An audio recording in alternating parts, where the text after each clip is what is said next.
Hey everyone, and welcome to my channel.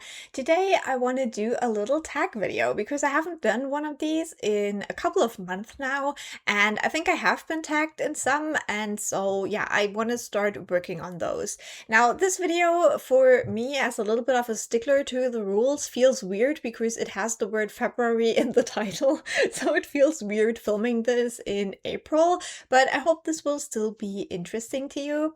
It's also a little bit different because we won't be talking only about books today, but also about movies. So this tag is called the Filmtastic February tag, and I think there was some kind of like a readathon or some kind of a challenge or something going on in February that this tag was connected to.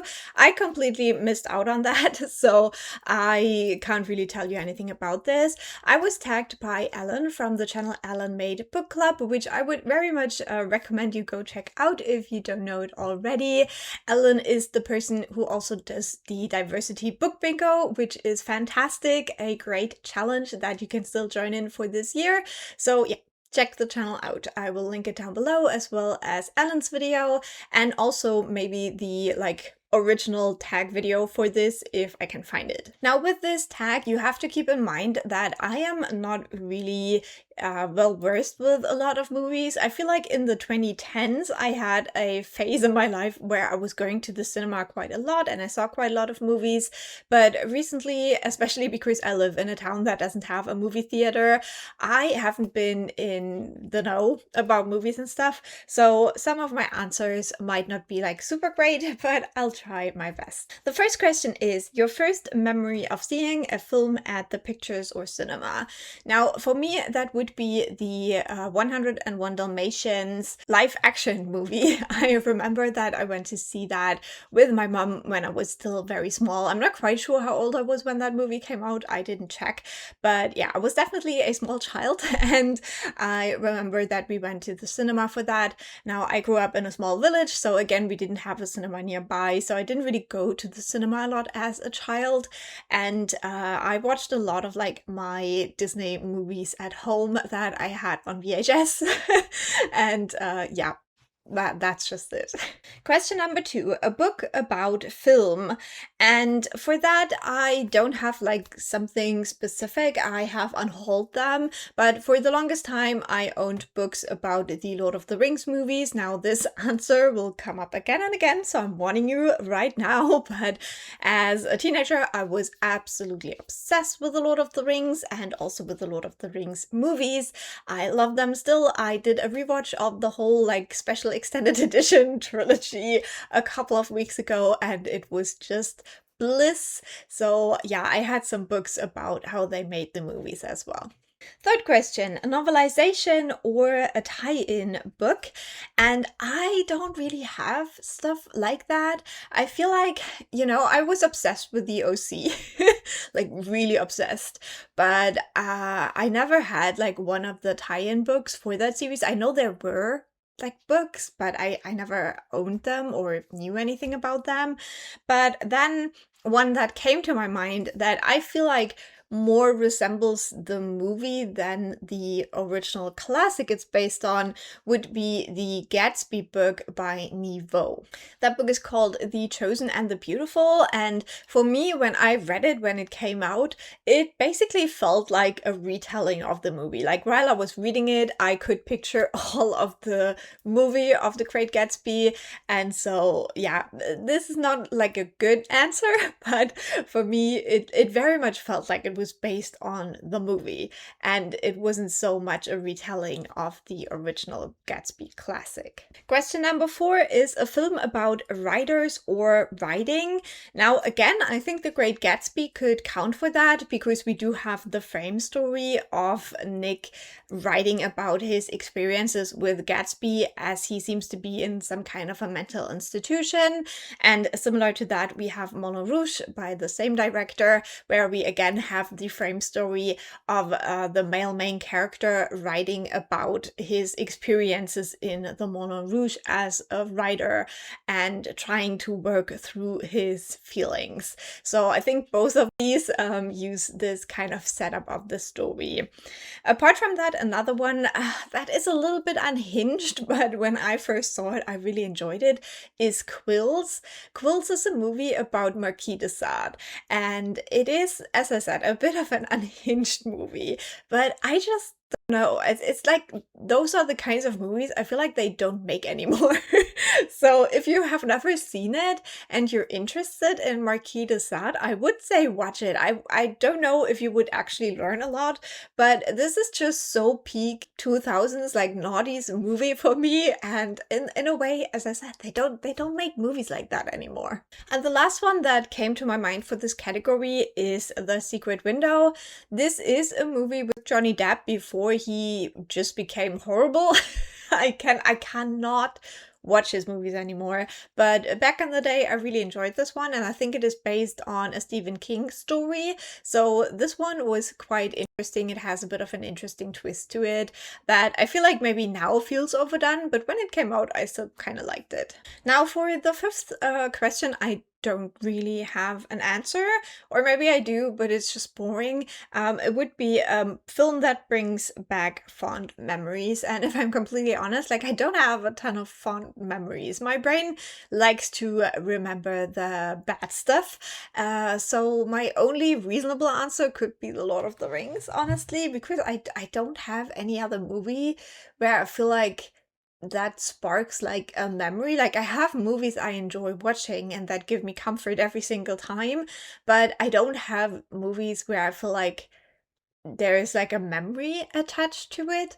And then maybe one that I could mention is The Gentleman, which is a movie that I have liked for a very long time. And back a couple of years now, when I had the tooth situation and I was like feeling very, very bad all the time because I had a toothache for 2.5 months, I rewatched the Gentleman movie, and it's just good. It's just really good. But is that a fun memory? No, it's not. I don't want to remember my goddamn tooth. Question number 6 is a film that made you want to read the book.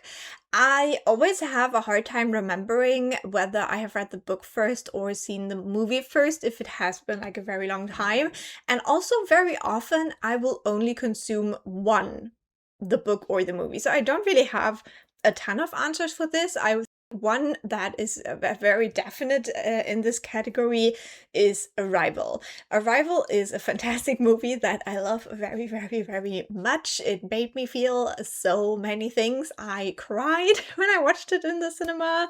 So I love Arrival. And a couple of years after it came out, I did read the short story by Ted Chiang that this is based on. The short story is absolute perfection as well. And then the other one would be The Human Stain.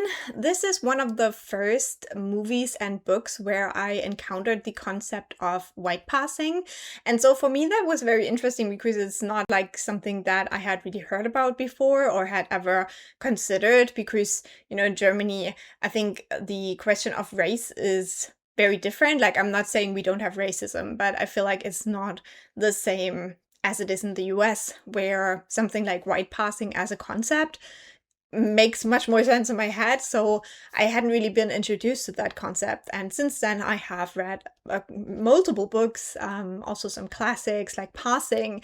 And I think it's very, very fascinating to read about these perspectives and kind of like what makes you choose this, but also what might be the consequences of this. And so The Human Stain really dives into that, as we are following a college professor who is white passing. He decided to do it when he was a young man, and then he is fired as an older man from his job because he is accused of a racist comment, of making a racist comment. So yeah, it's about that. It's about a lot of other things, but I thought that was such a unique perspective that I hadn't encountered before. Question number 7, a book that made you want to watch the film. Now, these are like very basic answers, but as I said, it doesn't happen very like often to me that I will run to watch a adaptation. So for these, it works. Now, basically, with The Lord of the Rings, and I told you this would come up a ton, but the thing is that I really wanted to watch the movies when they came out, but I wasn't allowed to watch the movies because technically I was too young. So I made a deal with my stepsister that if I read the books first, she would then secretly give me the DVDs to watch the movies. And so yeah, it's a bit more complicated than the question, but in the end, I did read the books to watch the movies.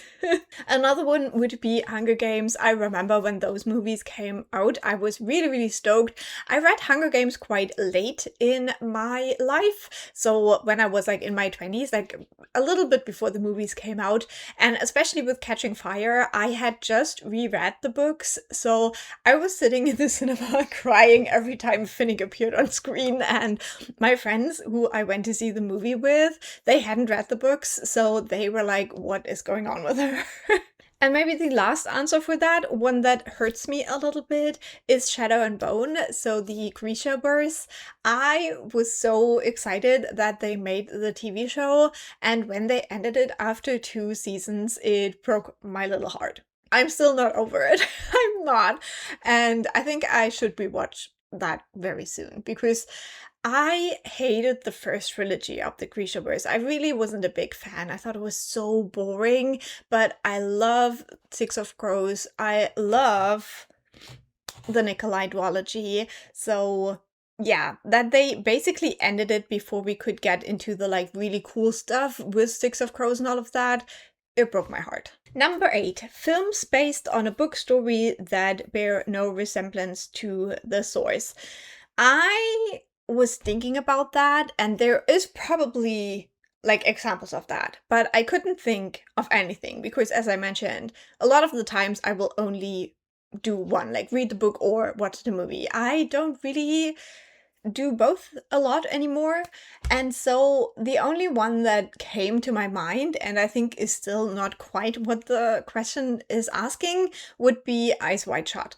Now, this is again one where I saw the movie first and then later on read the book. This is based or inspired by an Austrian classic. I think it's called the Dream Novella, something like that. I only know the German name, to be honest. And so, yeah, it's by Otto Schnitzler. The plot is very similar, but because Kubrick decided to make it modern, to make it set in the 90s, I think it feels very different. And also the like orgy aspect of the whole movie is amped up quite a lot from what was written in the book. But I think if you consider like when the book came out and when the movie came out, they were probably on the same level of provocative, but they still feel very different. Like if you have seen the movie and you're reading the book, you're probably not shocked by the book as you were maybe by the movie. Again, one of those movies where I think they just don't make movies like that anymore. Let me know if you've seen it, because I don't know how many people actually have seen this movie, but I like it quite a bit. And the last question is recommend 5 films. Now, I decided to go like a little bit all over the place with this. So the first one obviously would be Lord of the Rings. If you have not seen the original trilogy of the Lord of the Rings movies, I don't know what you're doing with your life, because those are just the best movies on the planet. These movies defined my like teenage years. I love them so much. Then we have Cruel Intentions. This is a movie that I discovered quite late, I would say, but I'm absolutely obsessed with it. The soundtrack is fantastic, and honestly, I would describe this as my horny movie. You know, if you watch it, it gets you in the mood a little bit, at least for me. Maybe that's weird. Maybe I should not say that on tape. Similar thing for me would be Challengers. This is a movie that, I don't know, it changed my brain chemistry for a while. So yeah, definitely Challengers. This is not a movie about tennis. I do have some videos I can link down below where I recommend books based on recent movies. I do have one for Challengers. I have one for Barbie, I have one for Oppenheimer. Don't know if I did more. But as I said, as I don't usually like watch a lot of new movies, I don't have like a lot of opportunities to make videos like that. But if you want to see them, I will link them down below. But yeah, challengers, it's an interesting one. Then we have Sinners. I would say that's my recent favorite movie, like definitely my favorite movie from last year. And yeah, Sinners, just great, just great. I think if you like From Dusk Till Dawn, you will love Sinners. Like From Dusk Till Dawn walked so Sinners could run. And it's glorious. And again, the music is fantastic. Now, if you know anything about me, I don't really listen to music, but I listen to soundtracks all the time. And Sinners is very high up there. And last but not least, a movie that I think a lot of people don't even know. It is one of the earlier Netflix movies, and it's called Mudbound. And this is a movie, like, if I want to cry, I will put this movie on because it is fucking sad. And yeah, I don't know if I should like talk more about what these movies are about. I feel like a lot of those are so well known, it doesn't really make sense. And I'm also, I don't like review movies, you know? But yeah, Mudbound is one of those movies that more people need to watch, I think. And it's really sad. And it's just like one of those things where you're like, yeah, now I kind of get why the US is so fucked up. Now, this also wants me to tag people. I can only think of one person I would really, really want to like to tag with this. I want to tag Lily. I will link her channel down below. Her channel is also more like a little bit artistic, and she'll talk about more than just books, but still mainly books.